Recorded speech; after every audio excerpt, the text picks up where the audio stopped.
मोदी सरकार ने इकोनॉमी को बहुत बढ़िया दिशा और दशा दी है। कितनी महंगाई बढ़ जाएगी, जिस महंगाई को हमारी भारत सरकार ने बड़ी मेहनत के साथ कंट्रोल किया है।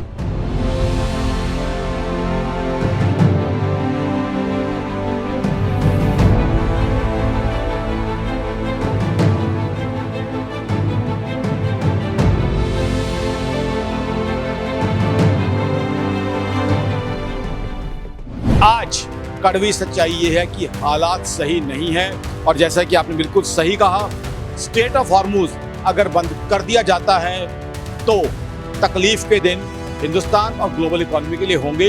ये कड़वी सच्चाई है। मिडिल ईस्ट में युद्ध के बादल लगातार गहराते चले जा रहे हैं और ईरान और इजराइल के बीच में जो युद्ध है वो और तेज होता चला जा रहा है। अमेरिका के कूदने के बाद ऐसा लग रहा है कि अब ये मामला ठंडा नहीं होगा बल्कि इसमें और ज्यादा आग लगने वाली बात है। और ऐसे में ईरान ने अपने जो तेल का रास्ता हुआ करता था उसको बंद करने का ऐलान किया हुआ। वहां की संसद में ये बात पास भी हो गई है और जो ऊपरी सदन है उसमें भी ये स्वीकार ही कर ली जाएगी। तो ऐसे में क्रूड ऑयल जो मंगाया जाता है 20% बाकी विदेशों में भी जाता है, भारत में भी आता है, तो उसमें क्या कुछ परिवर्तन हो सकते हैं, इसको लेकर के हमारे साथ हैं इकोनॉमिस्ट आकाश जिंदल। हम उनसे समझना चाहेंगे ये जो सिनेरियो चेंज हो रहे हैं, जो आपस में ईरान और इजराइल का युद्ध चल रहा है, उसके गंभीर रिजल्ट आने की। आज देखिए, क्रूड ऑयल, कच्चा तेल, ब्रेंट क्रूड $78 पर बैरल हो गया है। इसका मतलब क्या है? हिंदुस्तान में महंगाई बढ़ना लगभग तय है। पेट्रोल डीजल के प्राइसेस बढ़ने की बहुत संभावना है, क्योंकि पेट्रोल डीजल दोनों के प्राइसेस हिंदुस्तान में मार्केट लिंक्ड है। अब डीजल के प्राइस बढ़ेंगे तो क्या होगा? जितना हमारा डेली का खाने पीने का सामान है, दूध है, सब्जियां हैं, अब देखिए, सोचिए, दूध और सब्जियों के बिना किसी भी हिंदुस्तानी घर का गुजारा नहीं होता। वो महंगे हो जाएंगे क्योंकि वो डीजल पे ट्रेवल करता है। अब युद्ध पे वापस आए तो स्ट्रेट ऑफ हॉर्मुज बंद करने की तरफ बढ़ा जा रहा है। अंतिम फैसला भी पेंडिंग है, लेकिन शायद वो भी अप्रूव हो जाए। अगर स्ट्रेट ऑफ हॉर्मुज बंद हो जाता है तो क्रूड ऑयल की सप्लाई पूरी दुनिया को और हिंदुस्तान को कम हो जाएगी। आज हम 80% से ज्यादा क्रूड ऑयल इंपोर्ट करते हैं। ब्रेंट क्रूड ऑलरेडी $78 पर बैरल के आसपास है। मेरी ऑर्गेनाइजेशन आकाशजिंदल.in का मानना है $100, जी हाँ, $100 तक ब्रेंट क्रूड पहुंच सकता है। तो ऐसे केस में आप सोचिए कि कितनी महंगाई बढ़ जाएगी। जिस महंगाई को हमारी भारत सरकार ने बड़ी मेहनत के साथ कंट्रोल किया है और जिस महंगाई के कम होने के कारण रेट ऑफ इंटरेस्ट हम 50 बेसिस पॉइंट कम कर पाए हैं, वही महंगाई दोबारा बढ़ने की आशंका हो रही है। तो हिंदुस्तान की मोदी सरकार इकोनॉमी को चाहे बहुत अच्छा चला रही है, मोदी सरकार ने इकोनॉमी को बहुत बढ़िया दिशा और दशा दी है, लेकिन स्ट्रेट ऑफ हॉर्मुज अगर बंद होता है तो हमारी इन्फ्लेशन बढ़ेगी और इकोनॉमी के लिए स्लो डाउन होगा। देखिए, महंगाई बढ़ती है तो हमारे गरीब भाई बहनों के लिए तो दिक्कत है ही है, लेकिन साथ ही साथ मैक्रो इकोनॉमिक एंगल से भी पूरी इकोनॉमी के लिए दिक्कत है, because inflation is something which directly Yeats into GDP growth. अब आ जाइए ग्लोबल इकोनॉमी की बात। Global economy already slow down का शिकार है, पहले से ही वहां स्लो डाउन है। अब क्रूड ऑयल की सप्लाई कम हुई तो वो स्लो डाउन मंदी में, रिसेशन में तब्दील हो सकता है। ग्लोबल इकोनॉमी का आपको डेटा दूं, हिंदुस्तान तो जहां पे 7.4% की हमने ग्रोथ दी है जनवरी टू मार्च 2025 में, वहीं आप ग्लोबल इकोनॉमी पे आइए। जापान जैसी economy January to March 2025 GDP growth है -0.2%। अब आइए जर्मनी पे, जो दुनिया की थर्ड बिगेस्ट इकोनॉमी है। हिंदुस्तान से भले ही वो बड़ी है, लेकिन अक्टूबर टू दिसंबर 2024 जीडीपी ग्रोथ है जर्मनी की -0.2%। यूके पे आ जाइए, सितंबर अक्टूबर 2024 -0.1%।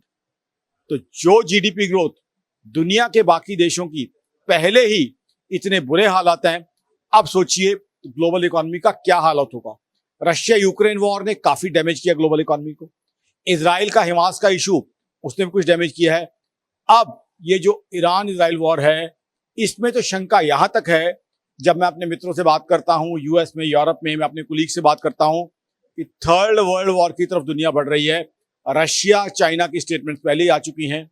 तो इसलिए आज कड़वी सच्चाई ये है कि हालात सही नहीं है और जैसा कि आपने बिल्कुल सही कहा, स्ट्रेट ऑफ हॉर्मुज अगर बंद कर दिया जाता है तो तकलीफ के दिन हिंदुस्तान और ग्लोबल इकोनॉमी के लिए होंगे। ये एक कड़वी सच्चाई है। आकाश जी, एक बात समझना चाहेंगे कि भारत ज्यादातर क्रूड ऑयल पेट्रोलियम पदार्थ रूस से मंगा रहा है और ईरान पर वो कम निर्भर है, लेकिन आपने जो बात कही कि उसका असर पूरी दुनिया में पड़ेगा, तो भारत क्या 100% जो इम्पोर्ट करता है वो रसिया पर से मंगा सकता है क्या? ऐसा कुछ बड़ा अच्छा आपने सवाल पूछा।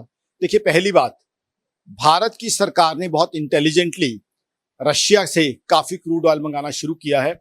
और आपको याद होगा, रशिया यूक्रेन वॉर के शुरुआत में हमने रशिया से डिस्काउंटेड रेट पे क्रूड लिया था, वो भी रुपी टर्म पे।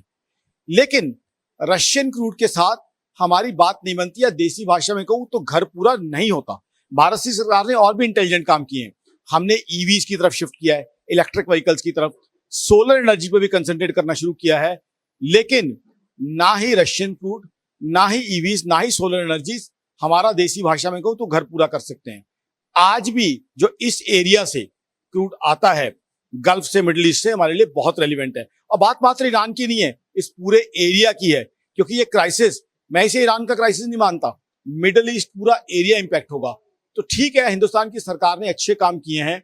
रशिया से हम क्रूड मंगा रहे हैं, हमने डाइवर्सिफाई किया है, इलेक्ट्रिक व्हीकल्स की तरफ हम शिफ्ट किए हैं, सोलर एनर्जी की तरफ हमने शिफ्ट किया है, और जो है रिन्यूएबल सोर्सेज ऑफ एनर्जी की तरफ हम बढ़ रहे हैं। बट फिर भी कड़वी सच्चाई ये है कि आज भी इस एरिया से, मिडिल ईस्ट से आने वाले क्रूड ऑयल के ऊपर हिंदुस्तान की इकोनॉमी की बहुत डिपेंडेंस है। इसको बदलने में अभी बहुत बहुत वक्त लगेगा। अब विकसित देशों में जो जीडीपी है वो माइनस में है, आपने आंकड़े दिए। भारत प्लस में है, ठीक ठाक है, बहुत अच्छी ग्रोथ कर रहा है। लेकिन इस पूरे परिदृश्य के बाद भारत की जो जीडीपी है वो कितनी गिर सकती है? महंगाई जो लगातार कम हो रही थी वो कितनी बढ़ सकती है? कुछ आइडिया, यदि ये युद्ध लंबा खिंचता है तो। देखिए, महंगाई अभी बहुत कंट्रोल में आ गई थी। 4% ±2% आरबीआई का एक बैंड है, उससे भी खुशी की बात है कि महंगाई नीचे आ चुकी थी 3.16% के आसपास। अब अगर $100 पर बैरल होता है, जिसकी आशंका दिख रही है मुझे, अगर स्ट्रेट ऑफ हॉर्मुज क्लोज होता है तो महंगाई 4% से ऊपर चली जाएगी और 4 से 4.5% के बैंड में आ जाएगी, जो आम आदमी के लिए और इकोनॉमी दोनों के लिए दिक्कत पैदा करेगी। अब महंगाई अगर एज्यूम करें हम 4 और 4.5 के बीच का 4.25%, तो जीडीपी ग्रोथ, मेरी ऑर्गेनाइजेशन आकाशंदल.in की कैलकुलेशन है, जो हमने प्लान की है, उससे 0.2% कम हो जाएगी। तो दोनों तरफ हमें तकलीफ हो सकती है। ग्लोबल कारणों की वजह से महंगाई बढ़ सकती है, और महंगाई बढ़ेगी तो जीडीपी ग्रोथ कम होगी। मोदी सरकार ने बहुत अच्छे एफर्ट किए हैं हिंदुस्तान की इकोनॉमी को चलाने के लिए। मोदी सरकार के बहुत अच्छे एफर्ट्स की वजह से हम दुनिया की बड़ी इकोनॉमीज में से फास्टेस्ट ग्रोइंग इकोनॉमी है। लेकिन अब ये ग्लोबल समस्याओं का क्या करें?